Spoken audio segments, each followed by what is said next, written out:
मेरे प्रिय जेके वेदांत शास्त्र मित्रों, मैं जेके वेदांत शास्त्र से आपका जेके मूर्ति हूं। सभी को नमस्कार। हम प्रार्थना के साथ शुरुआत करेंगे। आज हम चर्चा करेंगे सुखी और सफल वैवाहिक जीवन के लिए आवश्यक सिद्धांतों के बारे में। आप इन सिद्धांतों को अपनी कुंडली या किसी परिचित की कुंडली में देख सकते हैं और मुझे YouTube के कमेंट कॉलम में अपनी राय बता सकते हैं। अगर आपने इस वीडियो को, मेरा मतलब है इस चैनल को सब्सक्राइब नहीं किया है तो कृपया सब्सक्राइब करें, और अगर आपको यह वीडियो पसंद आए तो कृपया इसे लाइक करें। इससे मुझे आपके लिए और वीडियो बनाने की प्रेरणा मिलेगी। अब हम प्रार्थना के साथ शुरुआत करेंगे। ओम गणेशाय नमो नमः। ओम शिरडी साईं बाबा नमो नमः। ओम पर्थी साईं बाबा नमो नमः। ओम कुलदेवता नमो नमः। इन पवित्र मंत्रों का उच्चारण हमारे जीवन में शांति, सुख और समृद्धि लाने के लिए किया जाता है। अब जैसा कि हम सभी जानते हैं, शुक्र ग्रह प्रेम, आकर्षण और सौंदर्य का कारक है। यह ग्रह हमारे जीवन में प्रेम, आपसी समझ और सौहार्द को बढ़ाने में महत्वपूर्ण भूमिका निभाता है। और शुक्र एक शुभ ग्रह भी है, जिसे बहुत ही सौम्य और शुभ माना जाता है।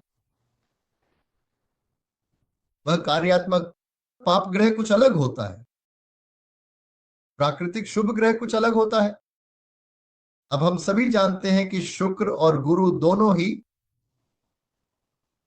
प्राकृतिक शुभ ग्रह हैं, ठीक है। और हम सभी जानते हैं कि दूसरा भाव कुटुंब स्थान है, सातवां भाव आपके साथी का है। जब आपका कोई साथी होता है तो आप एक परिवार बनाते हैं। तो उस सुखी वैवाहिक जीवन का अर्थ है सुखी पारिवारिक जीवन। इसीलिए हम दूसरे और सातवें भाव को अधिक महत्व दे रहे हैं। फिर 12वां भाव अयन शयन भोग है, वह एक अलग बात है। तो मैं केवल 4 सिद्धांत दूंगा कि यदि आप इन 4 सिद्धांतों को जानते हैं, यदि आप अपनी या किसी और की कुंडली में इन 4 सिद्धांतों को देखते हैं, तो जब तक कि कुछ पाप ग्रह बहुत अधिक प्रभावित न कर रहे हों। ये एक सामान्य सिद्धांत है जो मैं ले रहा हूं, आपको बता रहा हूं। ज्योतिष में हमेशा कुछ अपवाद रहेंगे, अपवाद हमेशा रहेंगे, किसी अन्य योग के कारण होने वाले अपवाद। ठीक है, अब हम सिद्धांतों की ओर बढ़ेंगे।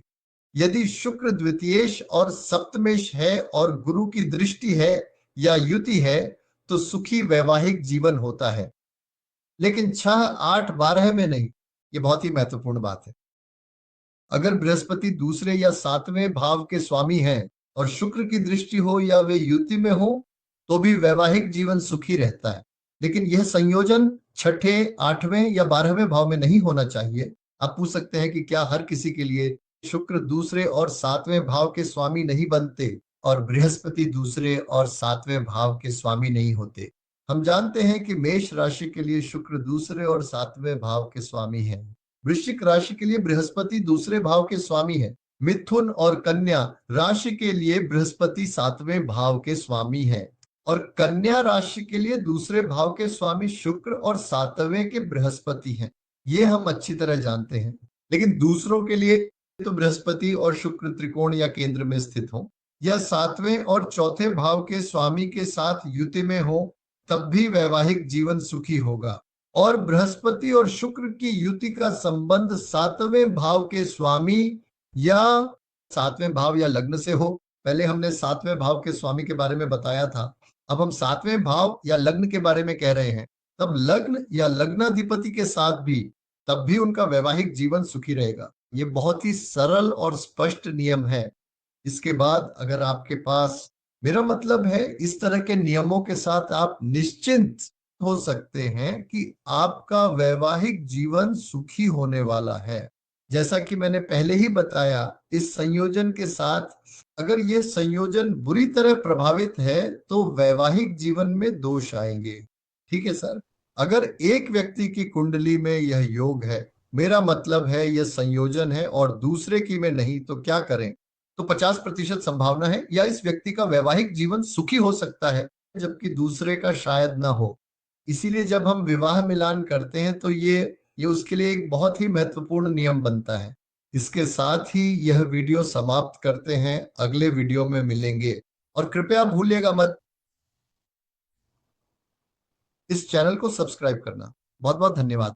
इसी के साथ वीडियो समाप्त करते हैं, अगले में मिलेंगे।